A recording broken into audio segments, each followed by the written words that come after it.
बिस्मिल्लाहिर्रहमानिर्रहीम। अस्सलाम वालेकुम। मैं आरिफ अली शाह, आप देख रहे हैं मिस्टर मैकेनिक। तो वीवर्स, आज ये 20 एम्पेयर घोटकी चार्जर है, जो कि हमारे यहाँ पर ये घोटकी के नाम से बहुत मशहूर चार्जर है। माइक्रो पावर कंपनी का चार्जर है ये। तो इसमें मसला ये है कि इसकी इनपुट सप्लाई जो होती है, जो चॉपर को ऑन करने के लिए होती है, ये तकरीबन ब्लास्ट हो चुकी है। कोई ओवर वोल्टेज की वजह से या फिर ऐसा कोई दूसरा एक मसला हो सकता है, क्योंकि मॉसफेट भी इसमें छोटा इस्तेमाल किया हुआ है।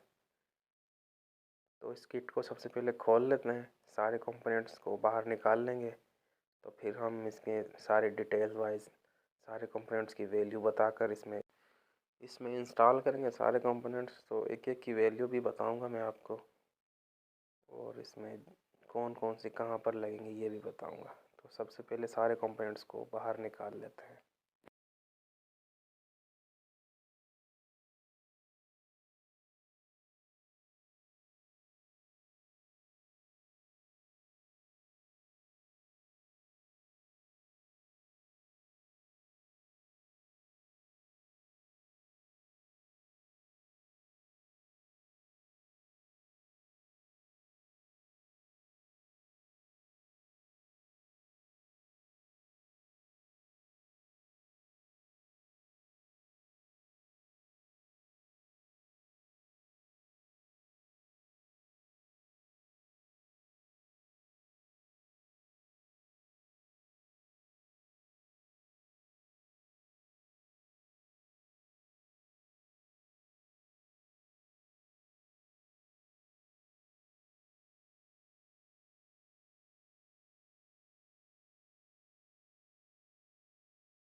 तो ये सारे कंपोनेंट्स बाहर निकल चुके हैं। तो अब इसमें जो कुछ बचे हुए हैं, इनको हम चेक कर लेते हैं। अगर ये ठीक है तो इन्हें निकालने की कोई ज़रूरत नहीं है। सबसे पहले हम ये जीनर चेक करते हैं, जो कि बता ठीक रहा है, लेकिन इसकी सही पता जब चलेगा जब इसमें हम वोल्ट देंगे। और ये C1815 ट्रांजिस्टर है, तो ये भी ठीक है। और ये डायोड इसका ये भी ठीक है। और ये PF भी हम चेक कर लेते हैं, लेकिन ये शॉर्ट नहीं है। और ये VDR भी इसका शॉर्ट नहीं है, जो 1 से 2 का PF होता है। जीनर में वोल्ट देकर इसका फिर पता चलेगा इसका कि ये सही है, वोल्टेज स्टोर कर रहा है या फिर वोल्टेज कम कर रहा है। तो सारी किट को हम पहले साफ़ कर लेते हैं पेट्रोल से, क्योंकि बहुत इसमें कार्बन बन चुका है। जो शॉर्टेज हुई थी ना मॉसफेट वगैरह की, इन कई रीजनों की, तो जब तक इसको हम साफ़ नहीं करेंगे, एक तो ये अच्छा नहीं लगेगा सर्किट, और दूसरा इसमें कार्बन की वजह से स्पार्क भी हो सकती है। तो हम इसको अच्छे तरीके से ऊपर से भी नीचे से भी साफ़ कर लेते हैं। फिर हम इसमें जो जो सामान इसमें लगेगा वो पूरा कर लेते हैं। ये देखिए, ये रीजन्स हैं इसकी मॉसफेट वगैरह। सबसे पहले हम ये 033 और 047 ओम की रेजिस्टेंस लगाएंगे। ये ऊपर नीचे हो जाए तो कोई मसला नहीं है। जो जैसे 033 और 047 जगह चेंज है, कुछ नहीं है इसका, ये लग जाएगी सबसे पहले। और ये हम ड्राइव में जो डायोड होता है, ये डायोड लगाएंगे इसमें। और ये मॉसफेट की जो नंबर 1 और नंबर 3 पिन पे 10K की रेजिस्टेंस होती है, वो लगाएंगे इसके अंदर। ये देखिए, ये रेजिस्टेंस 10K की है। हम इसकी पिनें खोल लेते हैं। इसमें जो ड्राइव में से और जो 033 ओम की रेजिस्टेंस जा रही होती है, ये उनके पॉइंटों पर लगेगी ये, यानी कि 1 नंबर पिन पे और 3 नंबर पिन पे 10K की रेजिस्टेंस लगेगी। तो हम ये देखिए,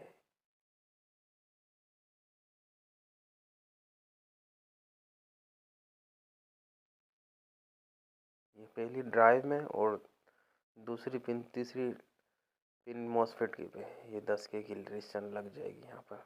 ये हमने यहाँ लगा दी है। और ये उसी के बराबर में 2.2K की रेजिस्टेंस है। जो तीसरी नंबर पिन में से मॉसफेट की में से आईसी में जा रही होती है। ये 2.2 की हम लगा देंगे। ये पिनों को हम काट के इनको थोड़ा थोड़ा सा फोल्ड कर लेते हैं, जैसे ये आसानी से निकले ना खुद ही बाहर।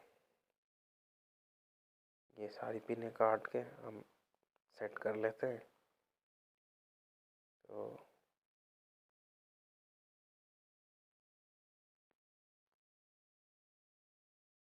ये पिनें काट दी हमने।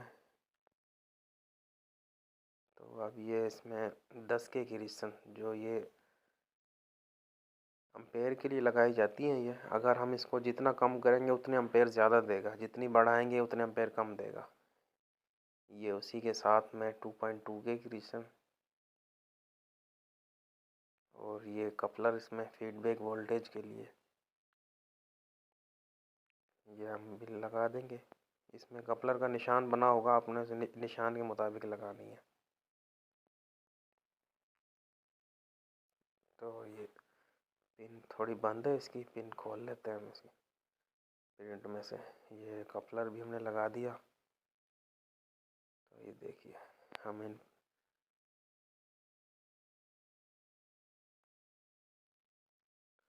अगर वीडियो आपको अच्छी लगे तो प्लीज़ लाइक कीजिए, सब्सक्राइब कीजिए कि ये मेरा नया चैनल है। मुझे इसका इतना तजर्बा नहीं है चैनल का। तो ये हमने इनको फोल्ड कर दिया है और अब हम इन्हें सोल्ड कर लेते हैं सबको अच्छे तरीके से। ध्यान भी रखें कि कोई प्रिंट आपस में शॉर्ट ना हो जाए। तो बारी बारी एक एक को हम सोल्ड कर लेते हैं। तो ये कपलर भी सोल्ड हो गया और ये अब आईसी लगाएंगे हम। इसका निशान बना हुआ है UC3843 आईसी। ये भी लग गया। ये मॉसफेट है जो कि इसमें हम इस्तेमाल कर रहे हैं 15N60 मॉसफेट जो। और इसके नीचे हम अबरक भी दे देते हैं क्योंकि ये इस हीट सिंक से शॉर्ट ना हो जाए। ये अबरक हम इसके नीचे लगा देंगे। हम तो इसे अबरक बोलते हैं, वैसे इसे माइका भी बोलते हैं इसको। ये इसमें स्क्रू टाइट करते हैं। टाइट स्क्रू जो है कि अच्छे तरीके से टाइट करना है, ये लूज़ ना हो, क्योंकि ये हीट जो है इसकी हीट सिंक में एग्जॉस्ट हो जाती है। अगर ढीला होगा तो ये स्क्रू तो हीट इसकी एग्जॉस्ट नहीं होगी, मॉसफेट हीट हो सकता है, उससे फिर शॉर्ट भी हो जाएगा। तो बस ध्यान ये रखेंगे इसको फुल टाइट करें। मॉसफेट की पिनें हम काट लेते हैं अच्छे तरीके से, ये सोल्ड कर देते हैं। ये ध्यान भी हो कि मॉसफेट की पिनें लूज़ ना हो, लूज़ होंगी तब भी सप्लाई शॉर्ट हो जाएगी। ये इन्हें अच्छे तरीके से हम सोल्ड कर लेते हैं काफ़ी से।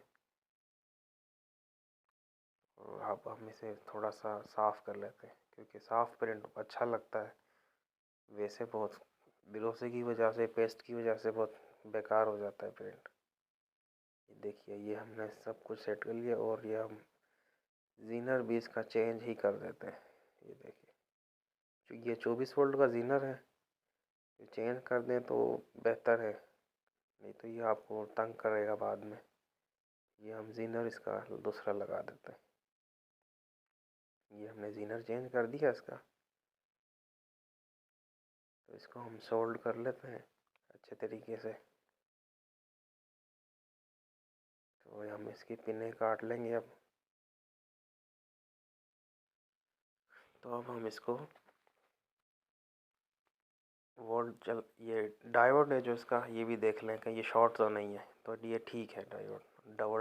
डबल डायोड बोलते हैं इसको 30-100 के नंबर से, 30H100। तो ये भी ठीक है। अब हम इसके वोल्ट चेक करते हैं। ये आउटपुट कैपेसिटर के वोल्ट। तो ये देखिए ये आउटपुट पे वोल्ट आ चुके हैं इसके 13.8 वोल्ट। और ये देखिए जीनर पे वोल्ट, ये 8.9 वोल्ट। तो हमारी सप्लाई बिल्कुल रेडी हो चुकी है। अब हम इसको इसके ऊपर लोड डालकर चलाएंगे।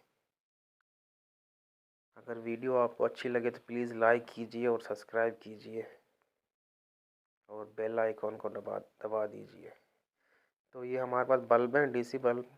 एक साइड इसकी 7 एम्पेयर की, दूसरी साइड फिर 7 एम्पेयर, यानी कि डबल चलाएंगे तो फिर ये 14-15 एम्पेयर का। तो ये देखिए ये बल्ब ऑन हो चुका है। ये हमने पेचकस से इसकी प्रोटेक्शन को ऑन किया था। तो ये देखिए ये एम्पेयर देखिए अब, तो तकरीबन 7 एम्पेयर। अब हम दोनों साइड बल्ब की चलाएंगे। तो ये देखिए ये लोड इस पर हमने बढ़ा दिया। तो ये देखिए ये अब 14 से 15 एम्पेयर के लगभग। और ये हीट सिंक भी बिल्कुल ठंडी है, हीट भी नहीं है बिल्कुल, यानी कि सप्लाई बिल्कुल अल्हम्दुलिल्लाह बिल्कुल सेट हो चुकी है लोड के हिसाब से भी। अगर वीडियो अच्छी लगे तो प्लीज़ लाइक कीजिए, सब्सक्राइब कीजिए और बेल आइकन को दबा दीजिए। अस्सलाम वालेकुम वरहमतुल्लाहि वबरकातुहू।